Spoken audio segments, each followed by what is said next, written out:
Welcome everyone to another webinar.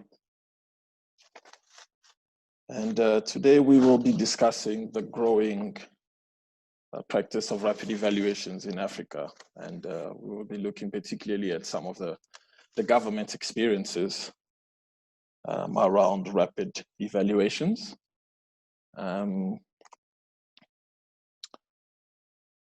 Be comfortable. We have so much to cover, and we'll try to cover it as much as quick as possible.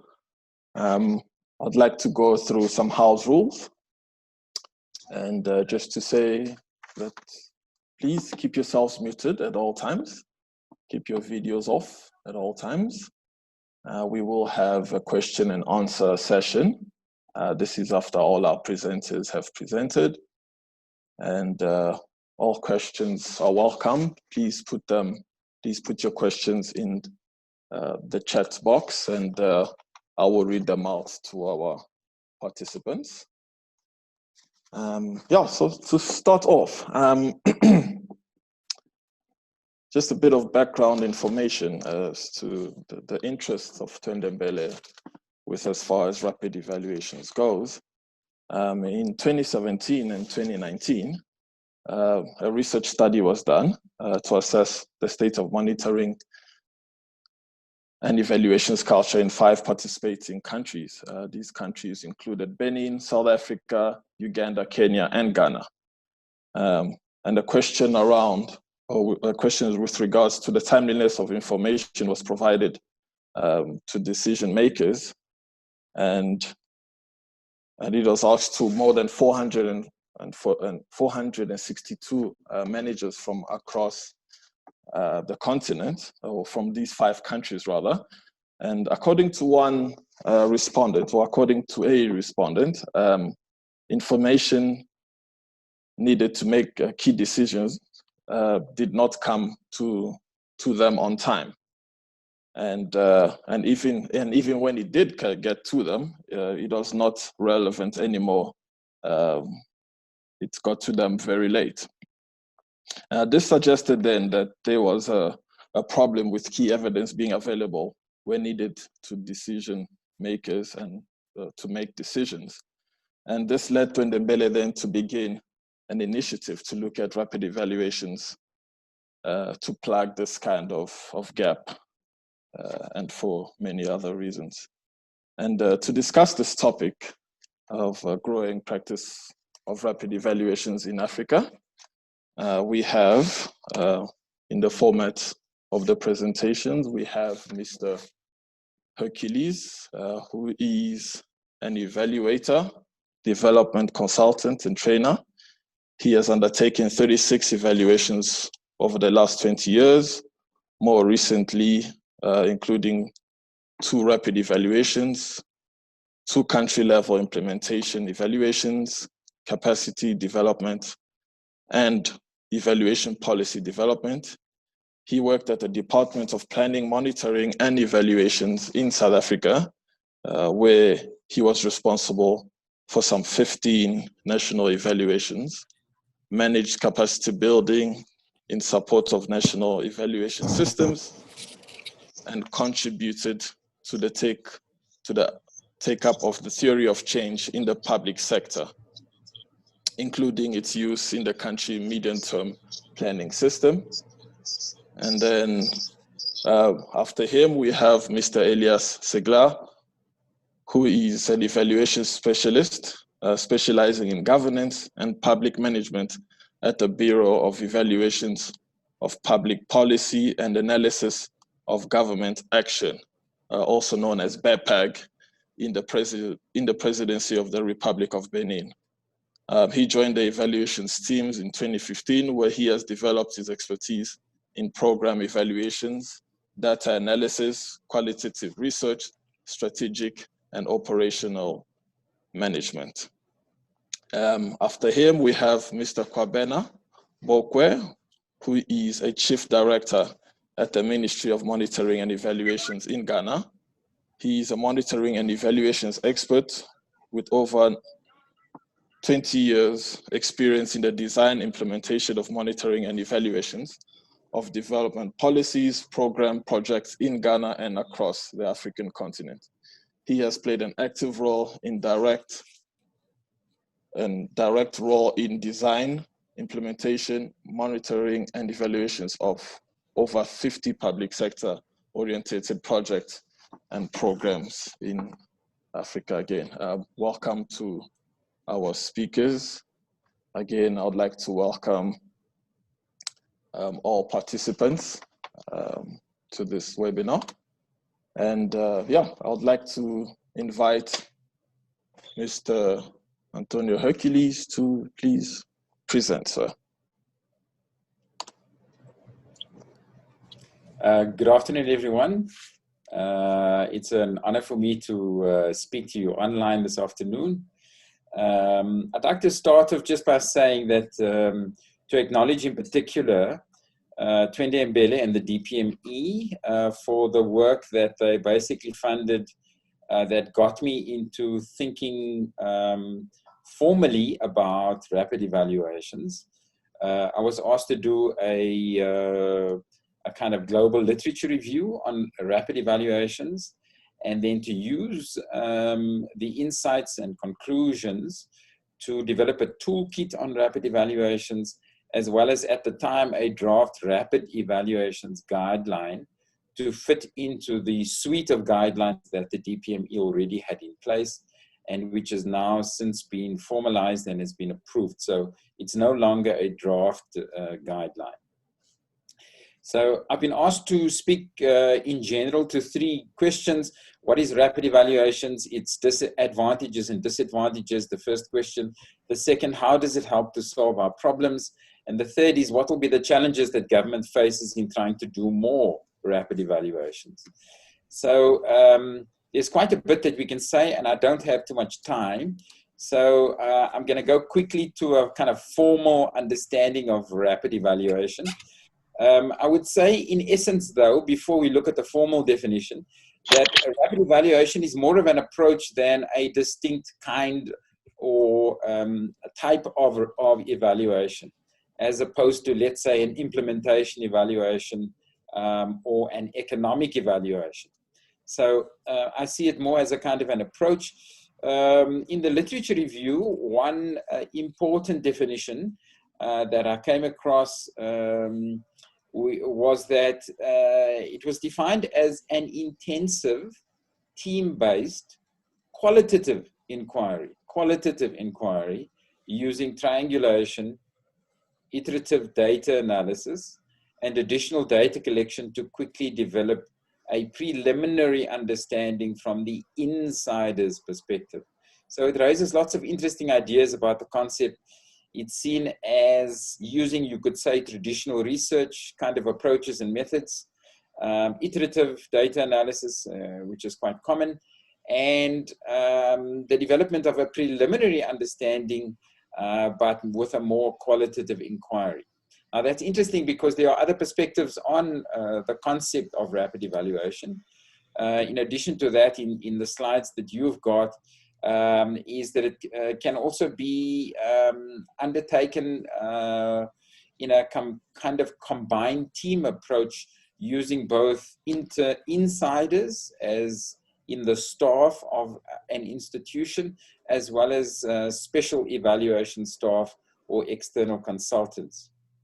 And it also touches on, if you look at the slide in the pack, that it also touches on the idea of internal evaluation. Okay, so I'm going to move on.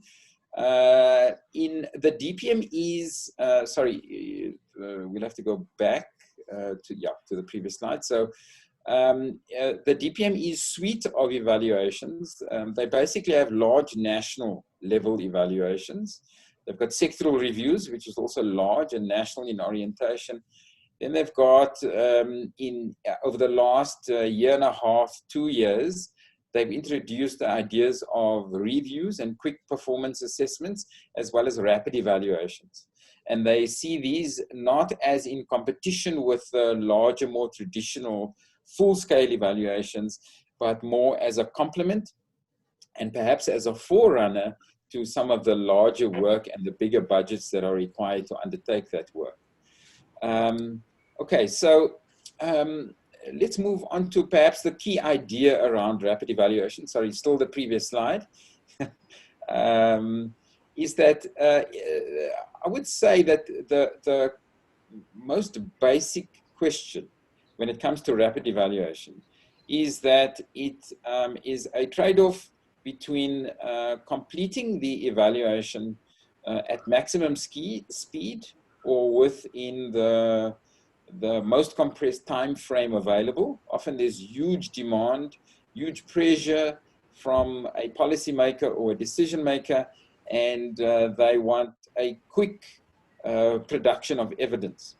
And so that's on the one side, the speed and the ability to get that information as quickly as possible versus the credibility of the output, which involves notions of trust. Can we trust the evaluation report, the data analysis? So it raises questions of rigor, questions of the completeness in methodological terms. So you have this feeling of this trade-off between these two main kind of competing elements. So in approach, I would say it involves testing of precise shorter-term questions that focus on various aspects of program functioning and or performance, which is much more implementation focused and designed to inform decision-making rather than a conclusive assessment that might lead to continuation or discontinuation of a large government program that may be spanning, let's say, a decade or 15 years. In terms of the key considerations in putting the rapid evaluation together, in the guideline, we refer to 11 considerations, which ranges on the slide in front of you to that including purpose, sphere, scope of evaluation, key evaluation questions, the design, the method, the data required, the team, stakeholders. So basically, we have all these considerations, and we basically play within the small boxes within this big table. We play with what is possible and what is doable in terms of budget and in terms of the availability of resources, and of course, very much having also to do with the availability of data. A lot of these things apply in basic idea to the larger evaluations as well, but because of the additional pressure that exists for quick completion of a rapid evaluation, I would say those three elements, they are the key considerations that would inform these different dimensions to putting the rapid evaluation together. Okay, so let's move on. So what we proposed was basically that to make a difference, a rapid evaluation needs to be both strategic and of reasonably high quality. So quality remains a goal, but we make trade-offs, and particularly that is true when it comes to sampling, the selection of the sample, and how we go about the collection of the data. And it does, of course, highlight the importance of use and the utility of the evaluation. So what we proposed was that there are four basic areas. One is that we use and we stick with the theory of change as a logic model, or alternatively, we could use a logical framework. The second part to the rapid evaluation is to identify still the delivery mechanics, the components, and to select the most important of those, and then to use our traditional evaluation lenses of relevance, effectiveness, efficiency, and sustainability to choose our key questions in relation to these lenses, to constrain the number of questions and the number of sub-questions. It's very important because the scope for a rapid evaluation cannot be too expensive, because then it runs head first into budget constraints, time constraints, and it might even also have a lot of implications for the availability of data. And then the last element is, of course, which is quite standard, the structured data review and the analysis. We can go to the next slide. Okay, so it raises those ideas of the trade-off, these ideas of the trade-off, that we need to ensure that systems and processes are in place to deliver it. So rapid evaluations in the case of South Africa and the government system here, it didn't fall out of the sky. It fell very neatly alongside and within the national evaluation system and alongside all of the other evaluations in the suite of evaluations. But there was no obligation to present to cluster and cabinet, for example, which adds a real significant weightiness and of course led to significant delays because of the interplay of the evaluation with the political dimension in the government's system. So often there were long delays because some senior manager in a government department or executive manager didn't like what the story in the evaluation, and then we needed to smooth out some of the problematic or the difficult or the challenging findings and conclusions to suit the political context. The argument is also that in terms of a rapid turnaround, what you need a good logic model. So you need, that also means that your service provider must be fairly skilled, or you must have a skilled government official that sits as a counterpart and can ensure that there is a quick production of that logic model. And then what I find is often that our officials struggle with the delivery mechanics and components. They are great at the grand policy vision and the grand policy goals, but the translation of how we actually, the process of change of how we actually get to those outcomes in the path to that impact, that long-term grand impact, often we really struggle with understanding practically how we're going to get there. Then the use of standard evaluation lenses, the use of the model, and then the delivery model as well to analyze the performance data. Then the basic questions, you can see that from the questions in the slide that these are fairly basic, fairly limited, although we could use them very comfortably in a large-scale evaluation with a set, a decent set of sub-questions. Okay, we can move to the next slide. That's just a graphic of how we use the schematic design of how we go about delivering a particular parcel in a logistics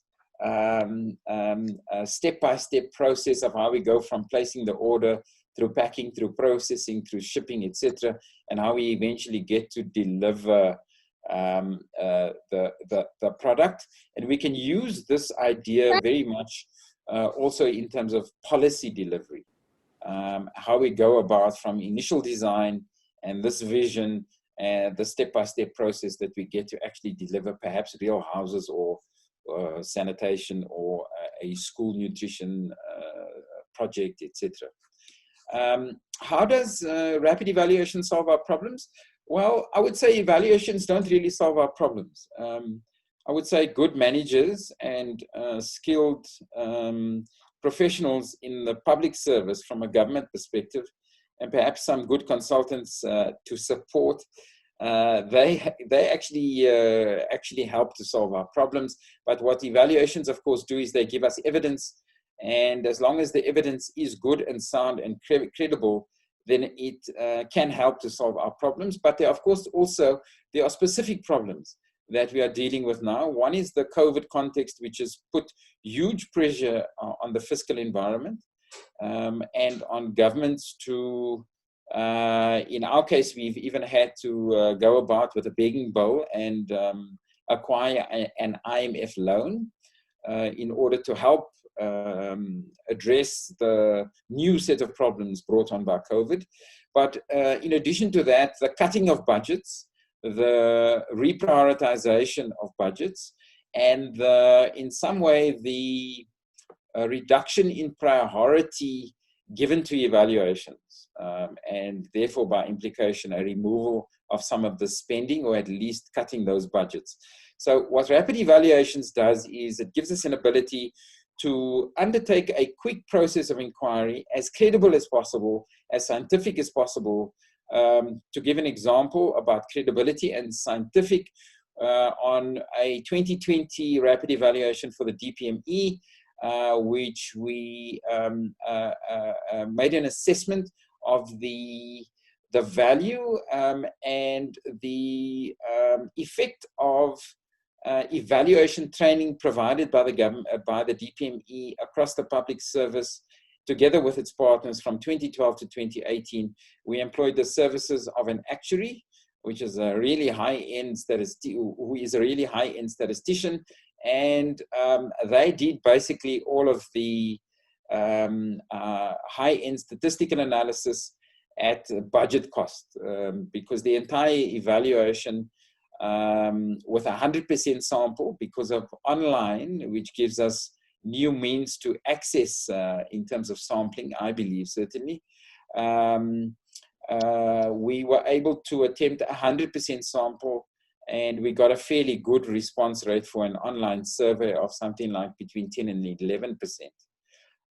That's just one example of how it is possible to cut corners and still deliver reasonably good evidence that can inform decision-making about future policies or future programs. We can go on to the next slide.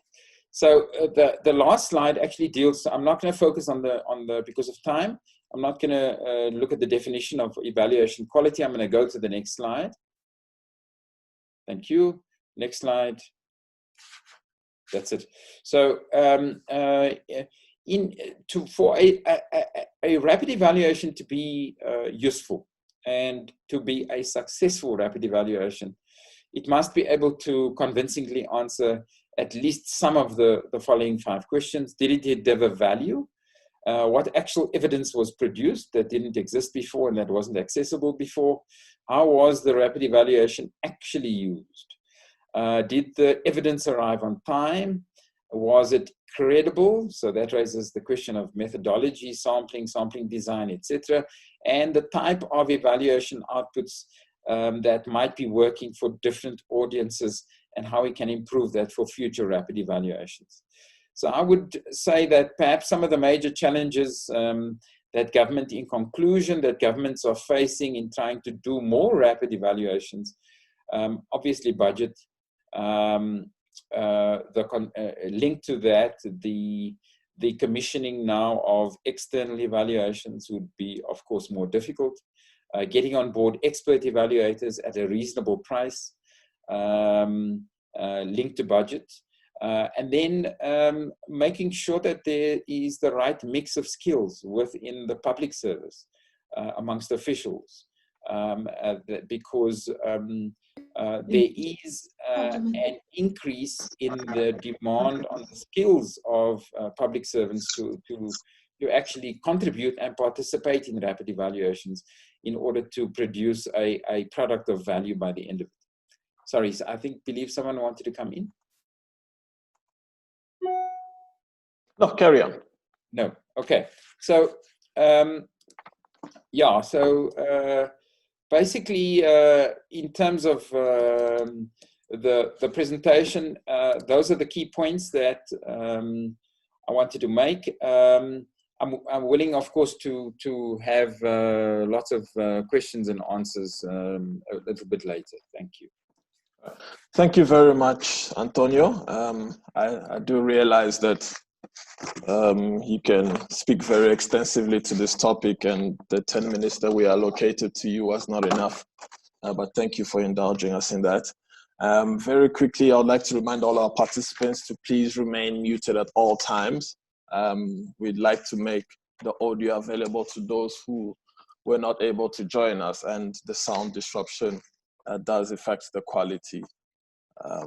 Please remain muted at all times. And very quickly, we'd like to move on to Elias Segla to indulge us on his presentation. Elias, the floor is yours, sir. Okay, in Benin, we had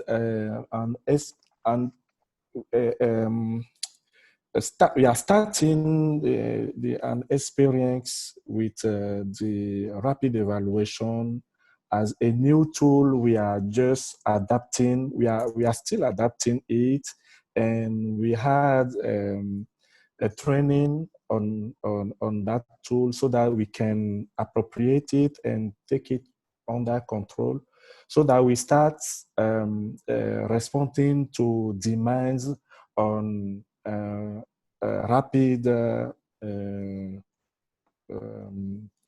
rapid evidence for decision making. So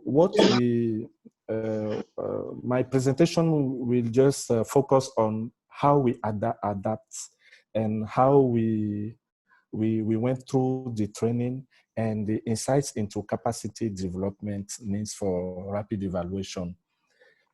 So first of all, we are building on the guidelines that is already developed in South Africa. So it was adapted to our context under our coordination. So, and we hired a consultant for that, and all of us, we worked together to make sure that our national evaluation guideline that is already on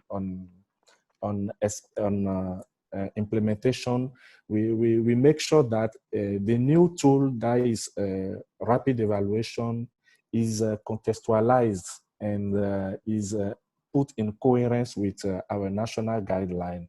So that was the first step we took. Then we went for a training which involved 15 actors, included ourselves in the BPAG. So we went through that training, and the training communications focused on how we understand rapid evaluation, how we design rapid evaluation, and how we develop a research plan to build an evaluation protocol under the process of rapid evaluation. But during the training, there was two important problems raised up by all the participants. The first one was the duration of the rapid evaluation. We know that in a normal evaluation process here in Benin, we used to take 9 months to 1 year average to do a normal evaluation process. But I must say that usually it does not include the monitoring of the recommendations. It does not include the dissemination also. So it's from the decision to make the evaluation, all the administrative and logistic process, the evaluation mandate consultants, and then the validation of the report.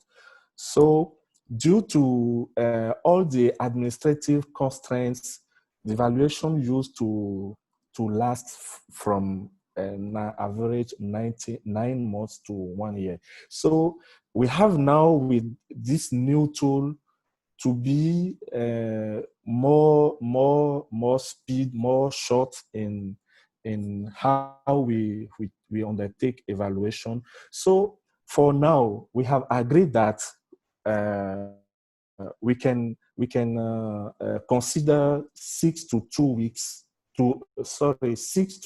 12 weeks to complete a rapid evaluation from the date of the decision to conduct the evaluation to the date of submission of a final report.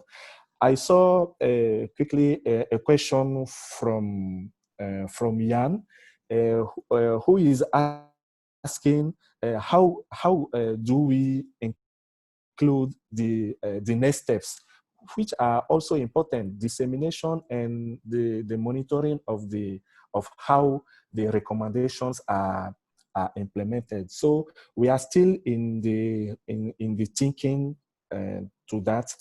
And also, we think that our next step, which is undertaking 4 evaluations that we have already planned, we think that from doing those evaluations, we will learn more lessons. We will learn lessons, and we will know how we will contextualize the tool in our context. The second important idea that we looked into in that training was the learning character of the evaluation. And so that the evaluation, the rapid evaluation, play its role of learning and and knowledge management. We think that the rapid evaluations should be a mix between an internal team with an external consultant, so that the learning will be much valuable. We can move forward. So for now, I talked about four projects we are planning to do as experimentation for that new tool. The first project is the support project for public investment management and governance, led by the Ministry of Planning and Development, which ends in 2021. And they want us to do they want us to assess in the rapid evaluation methods, so that they get quick answers to some questions they are asking themselves, so that they can continue with that program, which is very important to that ministry. The second project is the agricultural resource allocation mechanism for communes, which is piloted by the Ministry of Agriculture, Livestock and Fisheries, which is current but has never been evaluated since we started the decentralization process. So they need to have some information based on evidence, so that they increase the resource allocation to the communes in agriculture sector.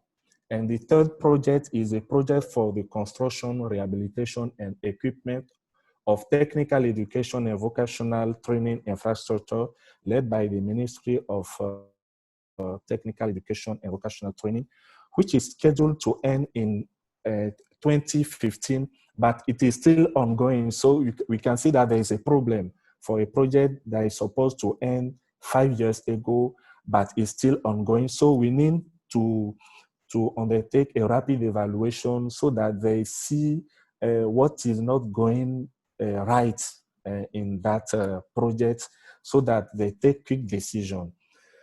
So actually, what we can say as insights into capacity development is, first of all, the effective conduct of the 3 evaluations selected during that workshop, so that we appropriate really the tool, because it's a new tool. We are all learning about it. So undertaking those 4 evaluations in this new method will help us know what we can learn from it, and how we can use it as the most important tool we can go through, so that the decision making will be nourished by evidence.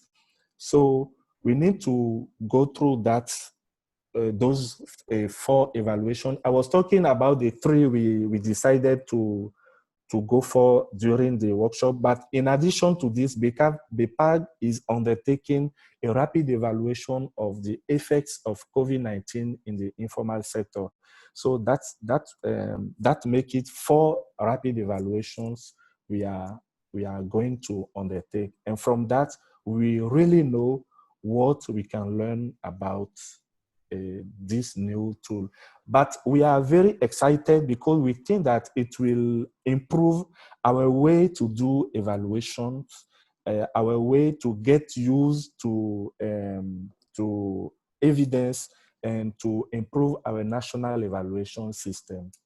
So thank you very much. And, thank you very much, Elias, for that insight. And I think everybody can relate to me when I say that all the best with undertaking your first rapid evaluations, and yeah, keep us updated with that. Very quickly, to a country which has actually done the rapid evaluations on a very important project to that country is Ghana. Kobena, do you wanna just indulge us on your presentation? The floor is yours, sir. I want to emphasize two main points: that evaluation, be it rapid or the traditional evaluation, is underpinned by learning and also accountability for results. The learning component is extremely important, especially in the context of the projects that we dealt with in Ghana. The One Village, One Dam is a new initiative which falls under the flagship programs of the current government. And the intent of the project is to help the poor communities, especially in the northern Ghana, that's the 5 regions in the north, to have access to safe, reliable, quality water for 3 strategic reasons. Because up there, their main occupation is rearing of animals, and they are also into other farming, vegetable farming and other things. So the intent of government is to make sure that they have water at least throughout the year, and this water will help them to water their livestock. In fact, issues about water sometimes leads to conflict in some areas in the north, and also to help with the domestic activities and also to promote dry season farming.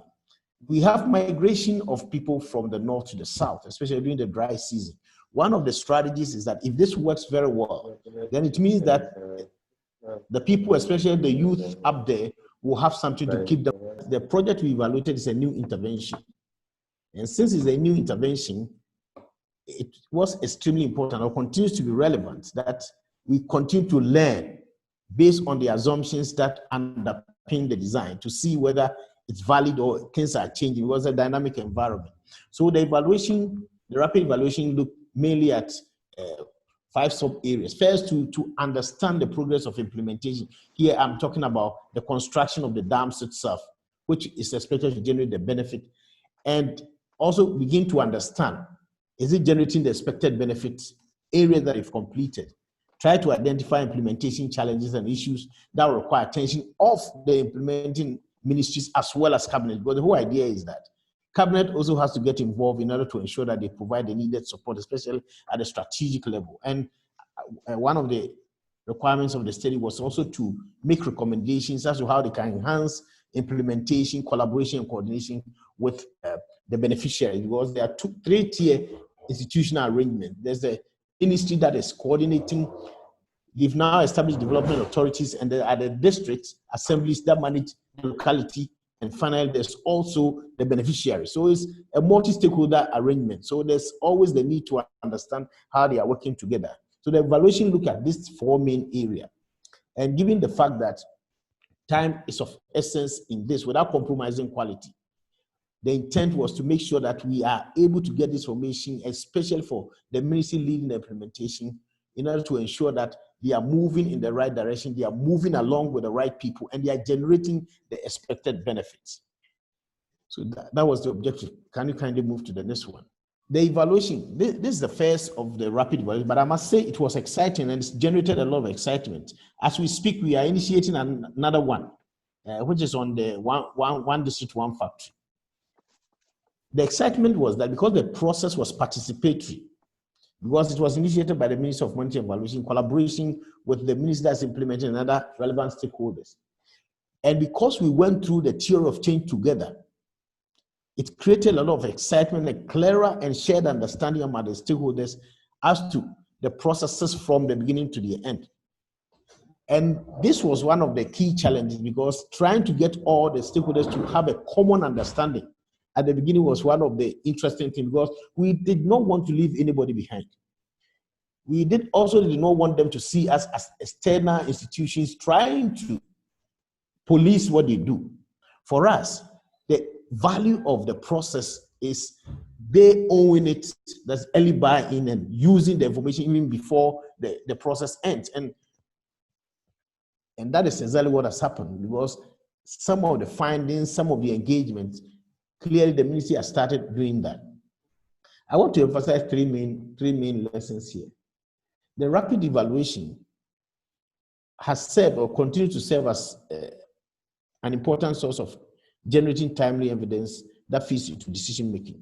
The process we have adopted is such that it's a participatory process which ensures that right from the design through to the data collection processes, all the implementers are involved. Therefore, they learn along the process.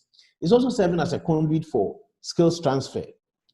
By bringing the implementers into the process and thinking through the theory of change together, we are able to transfer those skills, and now they build those skills, and some of them are using it themselves. So we want to continue that engagement, not only to generate the report, but also orient people and transfer skills.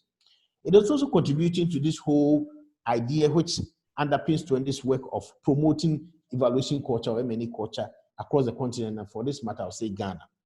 Our intent is that the ministries and agencies must own the process.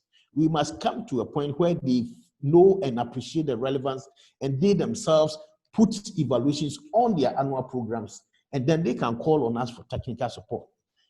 I want to end by saying that the process has so far been accepted, and we've received an interest from Ministry of Trade, which we are doing now.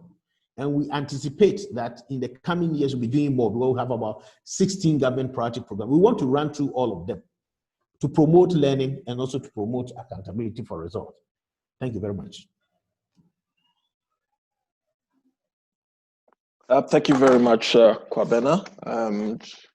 Just to keep to the time, I want to jump straight into the question and answers session. And I just want to start off by just thanking everybody who have been very active in the chat box to throw in the questions. So I will read out 3 questions to our presenters, and they will try to answer it to the best of their knowledge. To the questions that we are unable to get to, we will keep the presenters for a lot longer, and they will try to answer those questions, and we will be able to prepare them in some form of documents and disseminate them out. Yeah, so very quickly, there's a question from Ian for Antonio. And it goes, Antonio, the time taken for an evaluation includes the preparation, doing the evaluation, and follow-up processes. Please also share how we can speed up the pre and post-evaluation phases. Okay, here is a question from Carlos, and it says, is it expected, okay, no, sorry, forgive me. Is it expected to elaborate and implemented? Okay, Carlos, do you just want to retype your question? It looks very interesting, but I cannot make out. Okay, and moving on to the next one. Do rapid evaluations still utilize management responses in both expecting and implementing them? Are they included in the timeline of a rapid evaluations? Kwabena, do you want to try to answer that question? And maybe you want me to repeat that? And there's another question here. Rapidness is not equal to deepness. How to avoid a superficial evaluation when doing a rapid evaluation? Okay. So those are 3 questions. Elias, here is a question for you. Well, I'm at it. When you are adapting the guideline, how did you cater for ensuring learning elements of rapid evaluations? Have you introduced new systems, processes, or just linked the rapid evaluations to other learning systems in government? Have you learned anything from adapting the rapid evaluations guideline in your country? Antonio, I would like to start with you. Would you be able to answer your question, please? Yes, sure. Thank you. Okay, so to answer to the question, yes, absolutely. I think preparation is probably more important in a rapid evaluation than even perhaps for a larger, more comprehensive evaluation because of the time pressures and the budget pressures. My experience in government and outside of government as a service provider is that access to data remains quite a big obstacle in getting the evaluation underway, also actually implementing the full scope of the evaluation and completing the evaluation on time. There are big problems with quality sometimes of the data that's actually provided as well. So that's quite important. I think there needs to be some kind of commonality, some kind of common perspective about keeping delays to an absolute minimum. So again, my experience with one of the recent evaluations is that when the data that was supposed to be released wasn't released for the financial component and for the financial analysis required for an efficiency assessment, we obviously, as the service provider, we couldn't answer those questions. And that was basically what we inserted in the report. That's despite asking the client for the data on a number of occasions, and the data eventually just didn't arrive. And so the evaluation, the rapid evaluation then wasn't able to answer those particular questions. Now that's true for your larger evaluation as well, but because of the time pressures, I would say that there's less elasticity in your rapid evaluation than your larger evaluation. And there's less tolerance therefore for delays. And so both on the policy making side, that is requiring good evidence to take decisions, there's a loss, but also in terms of the service provider, because the service provider can't actually execute what's required. Mm-hmm. Then very similar also preparation or very similar processes or broad trajectory that's followed in terms of preparation. The terms of reference remains very important. I would say that one needs more streamlined support in terms of either your technical working group or some other support committee within an institution. And then also the steering committee itself, the larger multi-stakeholder steering committee, that should also be streamlined and be smaller in order to allow for the processing periods and for quicker decisions to be taken in order to get through all the steps in a given rapid evaluation. Also on the commissioning side, shorter commissioning timelines, smaller, more closed bidding kind of processes, less open tenders, those considerations.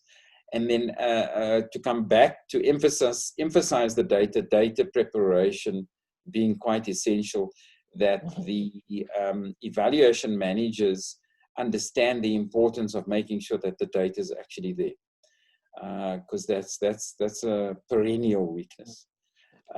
Reduce timelines also for inception. So in terms of execution, the challenge is the big picture versus granularity. And I must say that my recent experience with this attempt at a national survey, I would say that if the data is available and if you've got good contact information, you actually can get quite a nice feel for the shape and the depth of the issues, but the kind of texture that one would find and the specificity and accuracy of findings that one would find in your larger evaluations is simply not possible with your rapid evaluations. And so you lose a lot of the texture, the specificity, and although let me just qualify this, that although I'm referring to the accuracy of the findings, I mean, technically the accuracy of the findings were correct in terms of the broad patterns, the broad the trajectory, the data trajectories and so on. But not, and of course those findings are generalizable, but those general findings won't, of course, speak to a particular province or a particular district in a particular province and the specific issues that they will be dealing with or have been dealing with. There's much more space in a larger evaluation to pick up on the ground issues than you have, I would say, in a rapid evaluation. I think the use of evaluations remains a challenging area. I would say that my insight is that the political context has a continuing and ever-present impact on the take-up of evaluations. And I think in the current context of the fiscal pressures and the COVID-19 pandemic, I would say that there may even be potentially less interest in evaluations, and certainly less available funds for the larger evaluations. And so then that also raises questions not only about the frequency of the evaluations, but about the maintenance of systems that have been developed and built. So the national evaluation system was built with a lot of care and a lot of consideration in South Africa and over time. But I would say that as much as you have a really good, rigorous, robust system that was developed, it's also very much dependent on the continued political acceptance of the importance of evaluations. And that in some cases, one could see potentially a deterioration of certain aspects of the national system that was built, because now you don't have that frequency and the availability, the frequency of evaluations and the availability of resources for the large evaluations. So the system itself must find a way, the national system must find a way to be adapted and to adapt itself to the ongoing changing context. And rapid evaluations can be quite an important tool in this situation. Then there are questions about how we present to the executive, to sectoral structures. Sorry. Not to cut you off, let's hear from Elias and Kwabena, please. Elias. Okay. Question, okay, thank you. The question addressed to me was, how did we learn from adapting the rapid evaluation? If we had to put up a new system or a new process, or just link the existing system to the new tool, the rapid evaluation, I can say that for now we cannot put on a new system. We cannot change the system that exists now, even though that system, I mean, how we undertake evaluation, how we proceed actually, we need to improve it. But for now, I think we need to improve the process. We need to put on a new process. If we don't put up a new process, we're talking about rapid evaluation, but we will still be doing the same thing we are doing since in a normal evaluation process. Because when you take the rapid evaluation process, when you take a normal evaluation process, you have the work, the data collection, the evaluation itself. When you leave the pre and post activities for the evaluation, and we notice that the evaluation itself, in reality, it does not change the mission of the consultant, how we do the data collection, how we follow up, how we do everything from the inception report to the final report, I mean. But the pre-activities are the most important things that make us, in reality, to have a long-term evaluation, evaluation that take more than 1 year. So if we can change the processes, or we can influence our administrative system so that those pre activities can take less time, and we can jump fast into the data collection and have the results, I think we can improve how we undertake evaluation. So I think this new tool, this for us, it's a new tool. It's a new. We are still in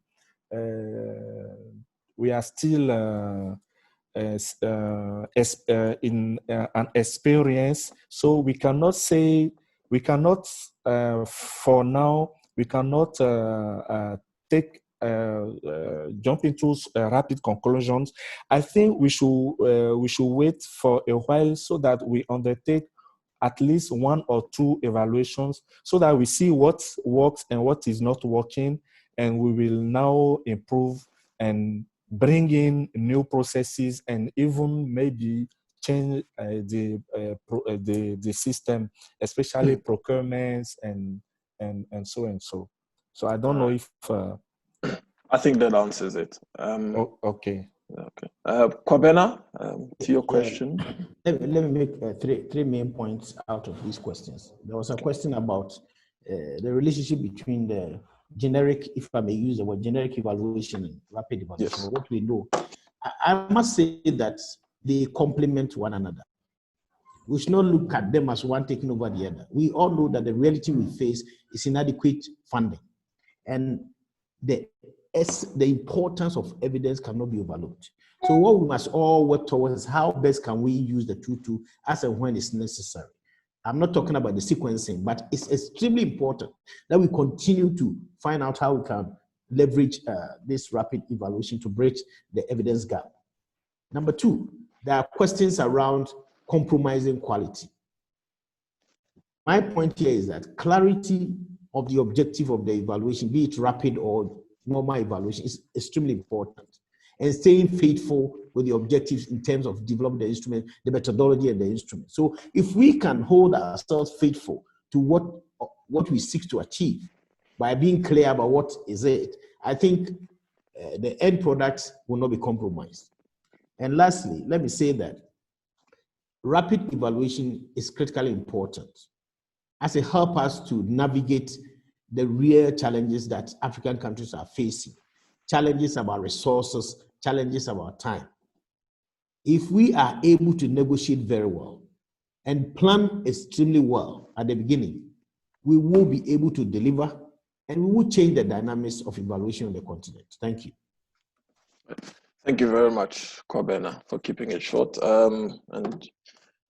Speaking of challenges of time, ladies and gentlemen, we've come to an end of another webinar. There are a lot of questions that we will have our participants answer, and then, like I mentioned earlier on, we'll prepare a short document. Please look out for these documents on our social media platforms like Twitter at Twendembele MNE, at Twendembele MNE. And the video recording of this webinar will be up on our website as of tomorrow morning. And you will find it on www.twendembele.org. Thank you to all our participants, especially to those who joined the discussion by posing questions to our presenters. And thank you for our presenters for being such wonderful sports. Have yourselves wonderful Thursday afternoon or late mornings, wherever you may be. Thank you again, and goodbye, everybody.